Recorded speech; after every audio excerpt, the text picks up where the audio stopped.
Hi, and welcome to this episode of John's Motorcycle Rescue and Review. Alright guys, I am super stoked to be reviewing Kawasaki's ZRX1100. In this video, we'll take a look at the history of the ZRX1100. We'll talk about the technical specs of the bike. We'll also talk about the performance specs of the bike and performance figures. We'll also talk about how the ZRX compares with the competition it faced when it was new on the showroom floor. And in a little bit, I will gear up and we'll take this bike out on the road to see what it's like to ride. So you definitely want to stay tuned for that. I rode my first ZRX in the early 2000s, and when I rode it, I was actually laughing in my helmet the entire time. I had never ridden anything that was so torquey and yet so nimble and such a blast to ride below 100 miles an hour. At the time, I was used to big bore sport bikes, and although they made tremendous power up top, I was always doing well over 100 miles an hour, and they weren't particularly good for street use. They were more track appropriate. My first ZRX was in the ELR replica colors, the green, the blue, and the white. And when I bought it secondhand, it already had the Two Brothers exhaust on it. This particular bike is a 2000. I picked it up recently. It did not run well when I purchased it.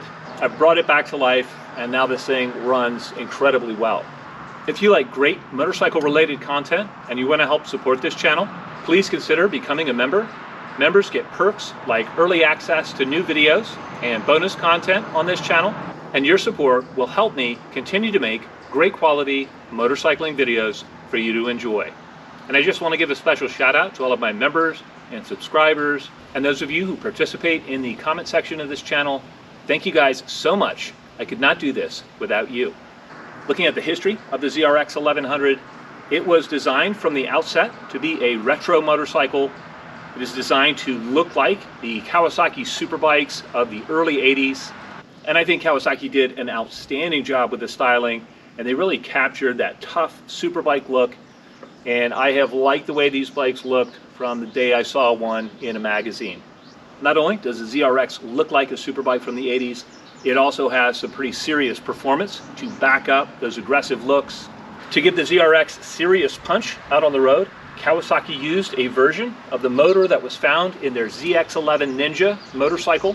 In the ZRX, the motor was retuned for torque, and it was tuned to deliver peak torque where you need it most in street riding, and that's between 2,000 and 7,000 RPM.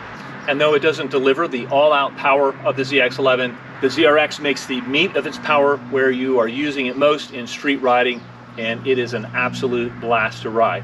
The torque curve on the ZRX is actually wider and more linear than that of the ZX11. The motor was mated to a slick shifting 5-speed transmission, and the ZRX features chain final drive. The ZRX1100 debuted in 1999 in the US, and it went head-to-head against Suzuki's Bandit 1200 on the sales floor. Instrumentation on the ZRX is simple. It's nicely turned out. It looks attractive when you look at it. It has a large speedometer. It has a fuel gauge in the middle and a large tachometer. Bike has a 10,500 RPM red line. Other nice features on the ZRX include adjustable levers, both for the brake and for the clutch.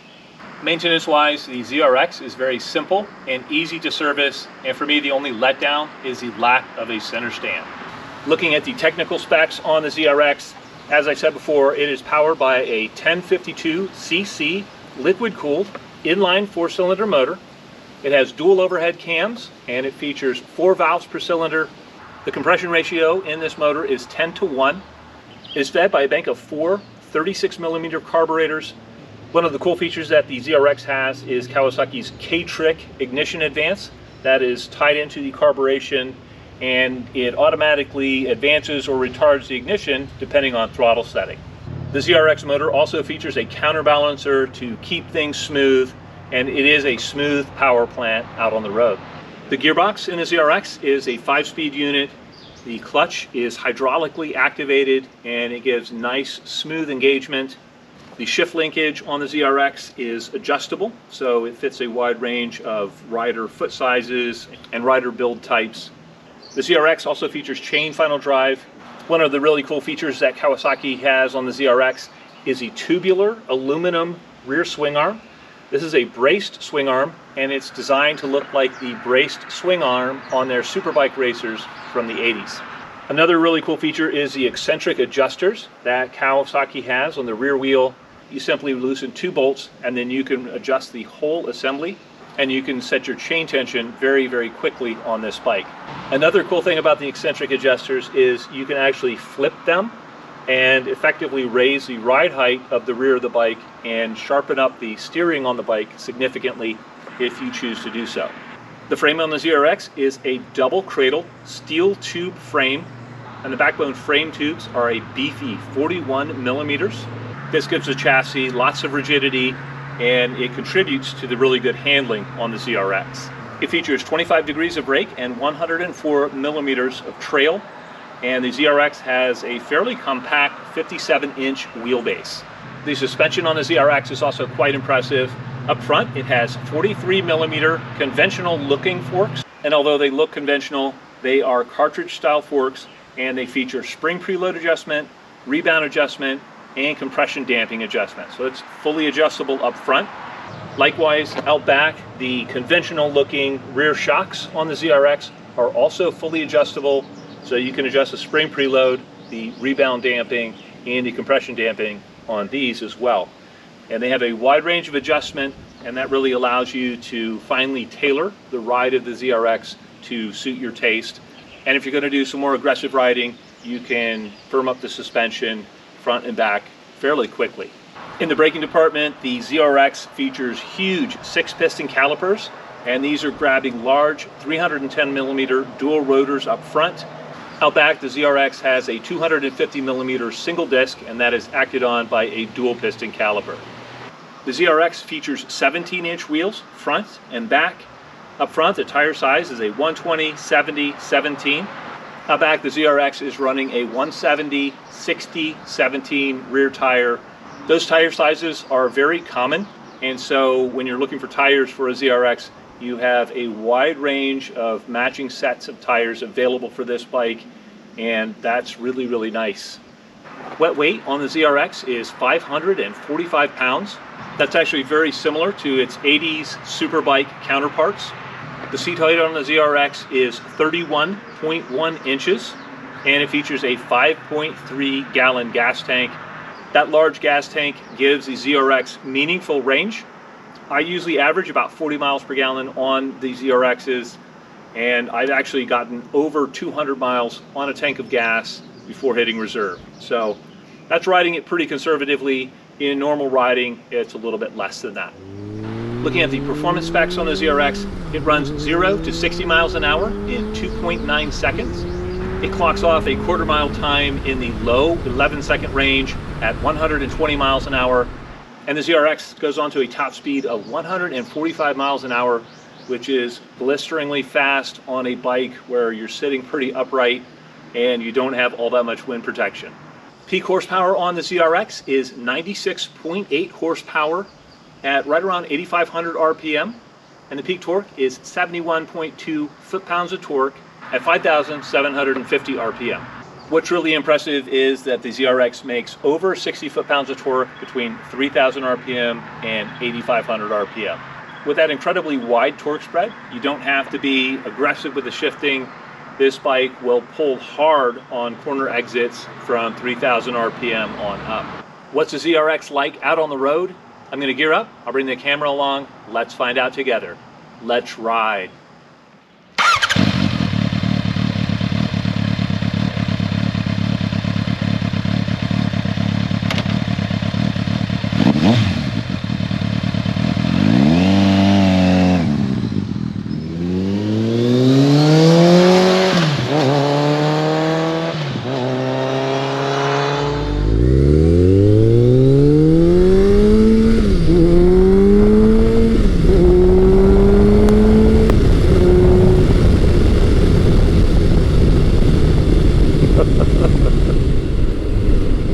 I'm currently riding Kawasaki ZRX1100, and the first thing I'm noticing is that this bike is a fairly comfortable place to be.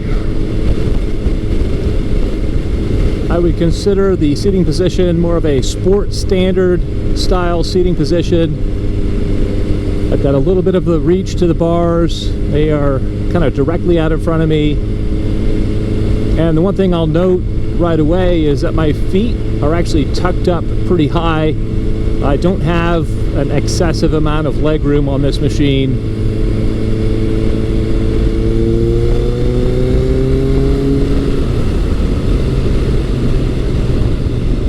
And the next thing I'm noticing is that motor is awesome.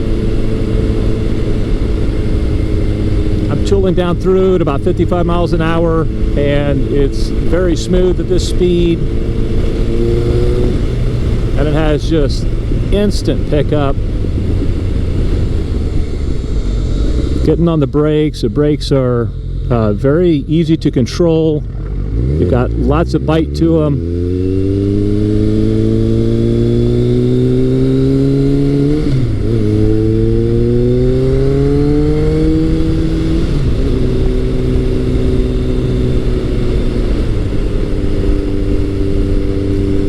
This bike is running a Two Brothers slip-on exhaust, so you can definitely hear it when you get on it, but it's certainly not obnoxious.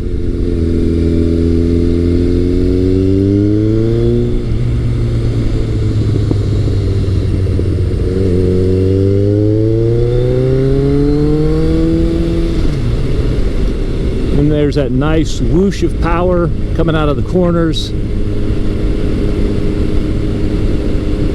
Another thing I'm noticing right away is that the ZRX does not move around a lot on its suspension. It is fairly tightly buttoned down, and this bike, in comparison with a lot of other retro bikes, this bike has really nice suspension. It's got fully adjustable units up front and out back, and honestly, this is how suspension should be done.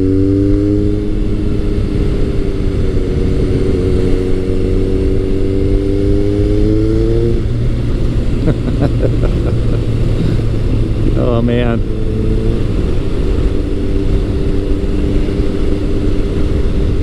I have loved the ZRX line of motorcycles since I first threw my leg over one of these in the early 2000s.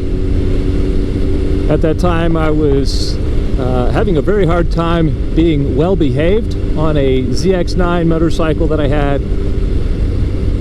And I saw one of these ZRXs for sale at a used car lot, and I stopped in and I took it for a ride,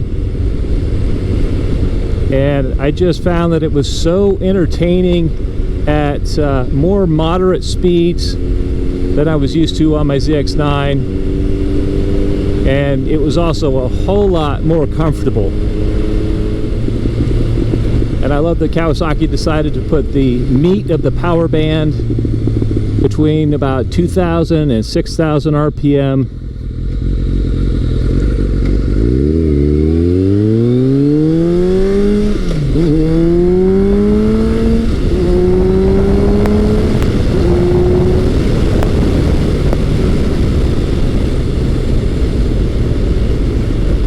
And this thing just scoots right up to speed. There's no need to really carry the revs much above 8,500 RPM with the tuning on this motor. If you're running the stock cams in it, it kind of signs off a little bit after that. On this particular bike, the modifications to the power plant include a Dynojet jet kit and pod filters, and then the Two Brothers exhaust. So it's not heavily modded, but it runs very, very nicely.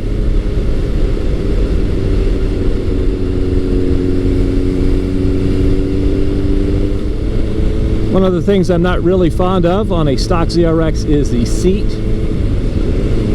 and the way that it's angled, and then the kind of grippy material that Kawasaki used. When I would ride those for any length of time, I would definitely get butt burn. This particular bike has a stock seat, but it's been recovered with more traditional vinyl for the seat cover, and it seems like the foam shape has been reshaped a little bit, so it's not as much of a lean into the gas tank, and I feel like it's a little bit more comfortable than the stock seat was.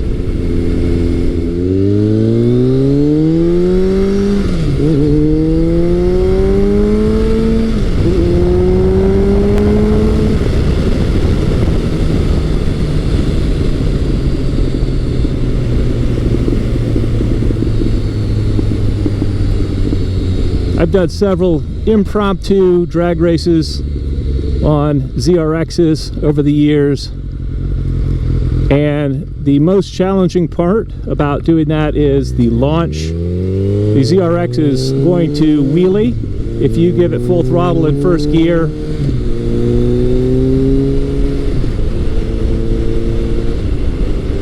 And so every time I ran one of these, the real trick was the 60-foot time. If you could get a good 60-foot launch with it, then it was pretty easy after that. But with a short wheelbase and lots of torque, these bikes like to bring the front wheel up.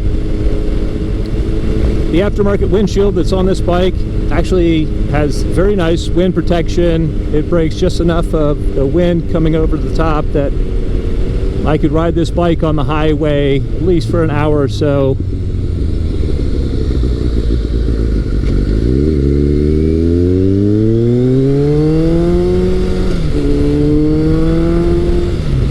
Oh my goodness, that's so addictive.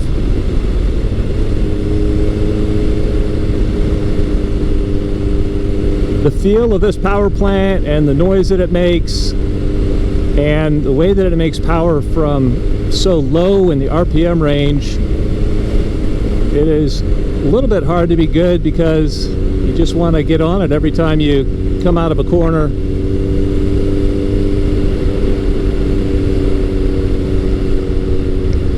This particular machine has over 43,000 miles on it, so it is not a new bike by any stretch, but you would never know it from the saddle. It doesn't rattle, it doesn't move around on its suspension, the paint is still shiny, the finishes on the bike are holding up very well, and that is something I see quite a few ZRXs with higher mileage and quite a few older ZRXs that are still in beautiful condition, far more so than any of the bikes that were competing against this bike on the showroom when it was new.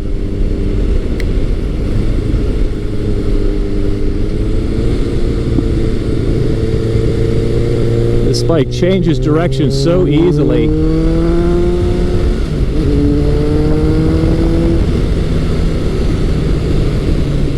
Woo!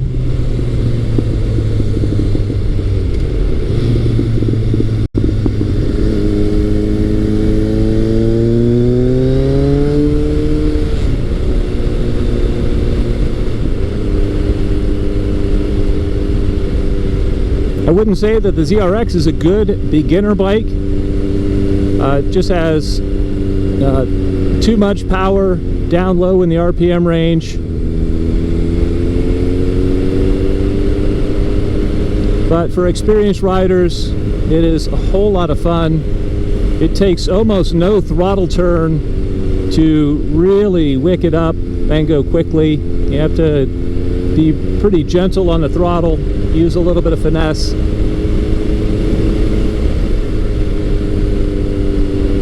It's never unpredictable,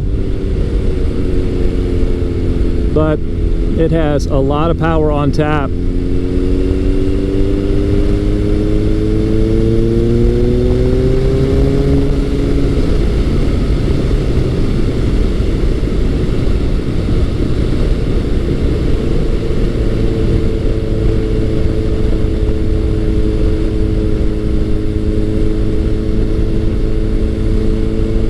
Go through a couple of corners here.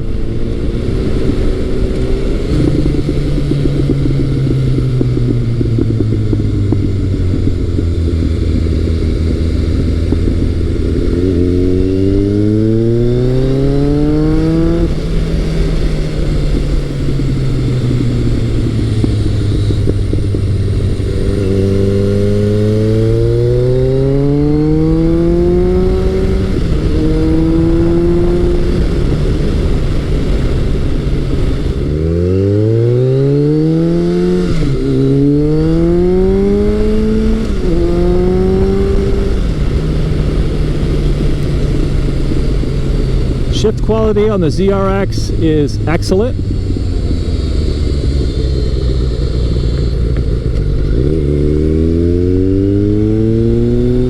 I've never missed a shift on a ZRX yet, and they go up and down through the gears very nicely.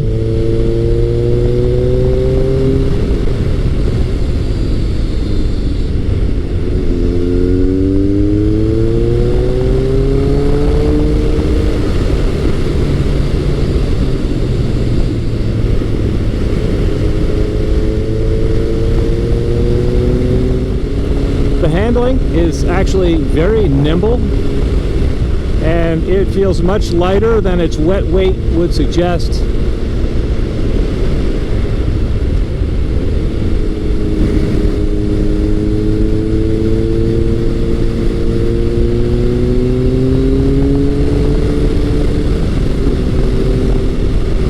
And the ZRX1100 actually steers a little bit quicker than the ZRX1200 does.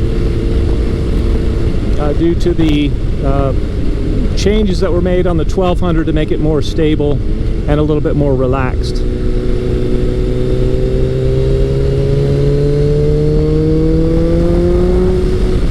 Oh man.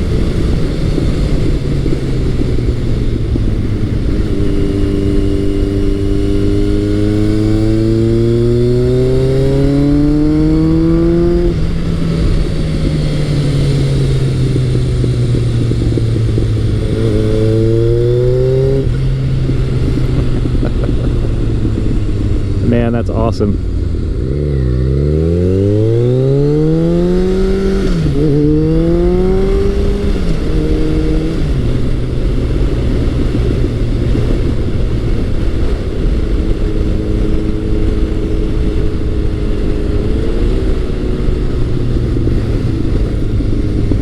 I know it might sound like I'm fangirling a little bit over the ZRX.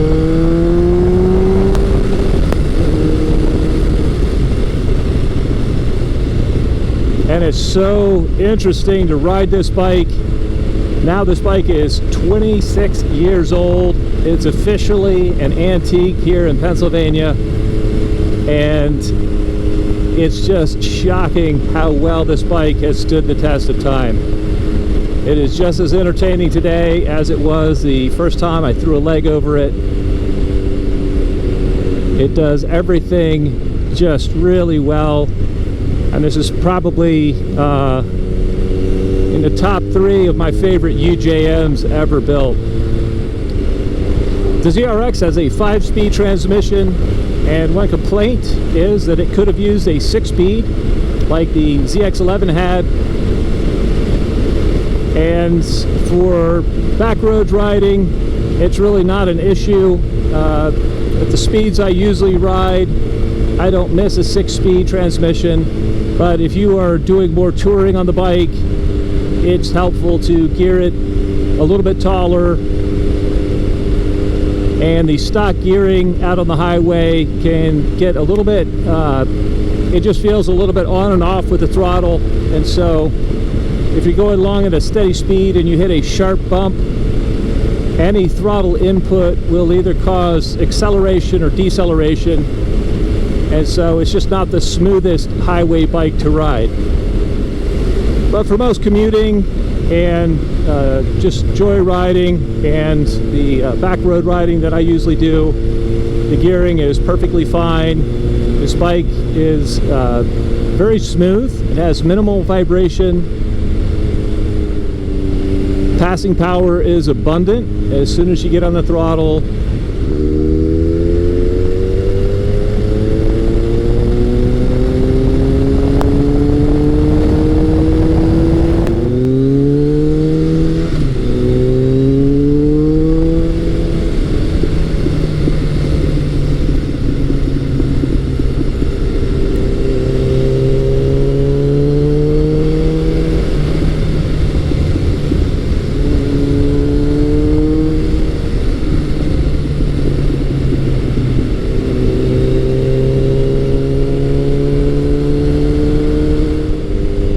Yeah, Kawasaki has done such a nice job with the ZRX. It is so entertaining to ride. It's so fun.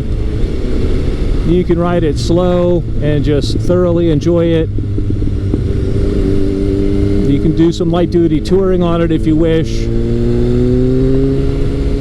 you could even do a track day on one of these and have a whole lot of fun, and probably surprise some people in the process.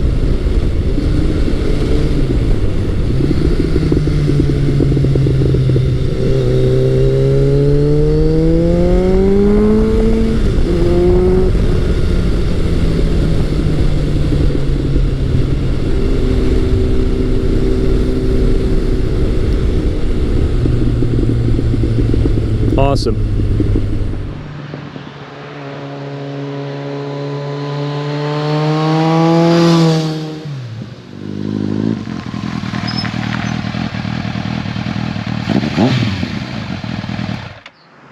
All right, man, what a lot of fun. Every time I get to ride a ZRX, it makes me smile. It's always impressive. I don't know why it surprises me how much power it makes below 8,000 RPM. But the motor in this bike is just a gem. The transmission works flawlessly, and the performance is such on this 26-year-old motorcycle that even today, a well-ridden ZRX is formidable on a back road, and the ZRX even holds up well compared to the retro bikes of today. Not only does the ZRX have a brilliant power plant, but the quality of the components, from the suspension to the paint, to even the finishes on the motor, and the whole bike is so nicely turned out. Even the emblems on the tank are high quality, and it's just surprising to me that Kawasaki was able to sell this bike for under $10,000 when it was new. Another great aspect of the ZRX is the durability. These are very, very reliable bikes, and if you can find a nice, clean, higher mileage example like this bike, you can pretty much buy with confidence. These bikes will treat you well if you treat them well. One of the aspects I love most about the ZRX is the styling on the bike. These bikes always get my attention. I always think they're a great looking bike, and they look good from pretty much any angle. I think they're such a nice looking bike, regardless of what color scheme you have. I've literally owned every color scheme offered on the ZRX in the US, and there's not an unattractive one in the bunch. If I had any complaints about the ZRX, they would be kind of focused on the stock seat. The stock seat is just a butt burner, and it is notoriously uncomfortable. The second gripe I have kind of relates to the ergonomics. I am a tall guy at 6'4", and the leg room on the ZRX is in somewhat short supply for me, so my legs are kind of folded up on the bike. That's a common problem for me on a lot of motorcycles, but the ZRX is tight for a leader bike. And my final gripe would be that the suspension, although it's fully adjustable, is still somewhat on the firm side. And although it's well controlled and I really enjoy it, especially when I'm kind of pushing it in a sporting environment, it's a little bit harsh out on the highway, and it really makes this bike more suited to local trips or commuting or just going out and having some fun than it does for touring. If we look at the ZRX compared to the Bandit 1200, the Bandit 1200 is a little bit simpler than the ZRX. Like the ZRX, the Bandit has plenty of motor to it.